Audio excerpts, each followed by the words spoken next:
Tolong saya pengen pulang, perut saya sakit. Jadi awal-awalnya saya diiming-imingin kerja di Turki, gaji $600.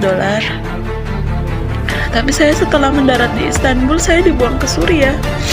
Di Suriah saya dijual $12.000, 4 tahun tanpa sepengetahuan. Kali ini banyak kasus yang rame booming ini terkait masalah TKW ilegal. Gimana tanggapannya menurut Abang? Kalau menurut aku ini masalah yang sudah benar-benar berulang kali terjadi.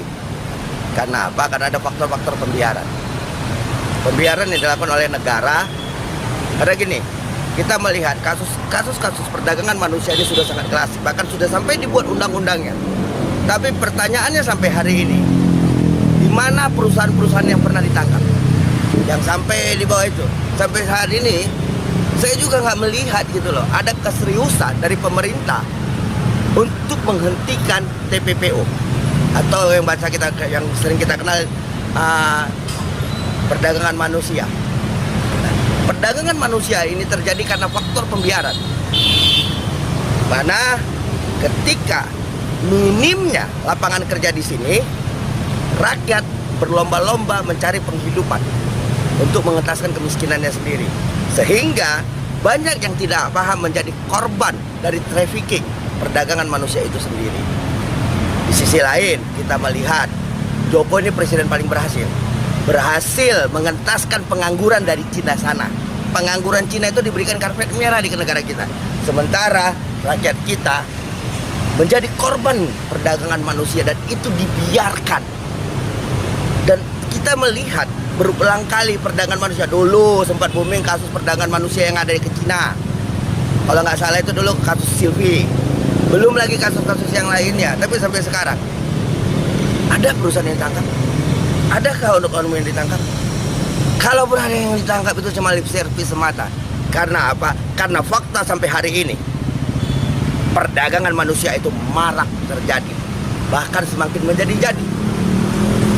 Nah, kayak kasus yang dialami oleh istri Pak Yongki.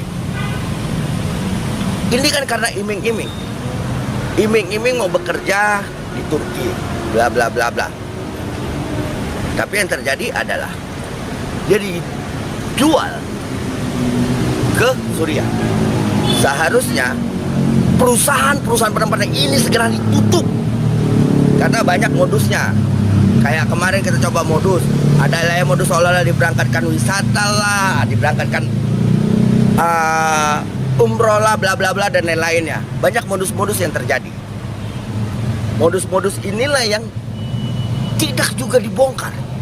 Seharusnya kalau memang pemerintahan ini benar-benar pro rakyat, benar-benar melindungi rakyat, ketika ada satu masalah itu segera terjun dan melihat serta membongkar siapa aktor di balik ini. Nah, kita mendengar beberapa waktu lalu bahkan seorang pastor saja mencoba membongkar kasus ini. Itu ya kalau nggak salah gue di Riau. Itu malah dikriminalisasi. Seharusnya orang-orang yang berani bicara vulgar ini dilindungi negara, bukan dikriminalisasi. Inilah brengseknya pemerintahan kita hingga hari ini. Oke, menurut Abang untuk mengantisipasinya kasus ini biar tidak terulang seperti apa nih Bang? Inilah kerja keras negara. Seharusnya negara bekerja sama dengan rakyat, civil society, dan segera merespon cepat. Ketika ada potensi, ada dugaan terjadi perdagangan manusia, maka ini direspon cepat. Bukan sebatas lip service semata, seolah-olah memberikan pendidikan, seolah-olah apa. Tapi yang terjadi adalah praktek perdagangan manusia semakin marak. Karena apa? Karena kemiskinan yang semakin besar di negara kita.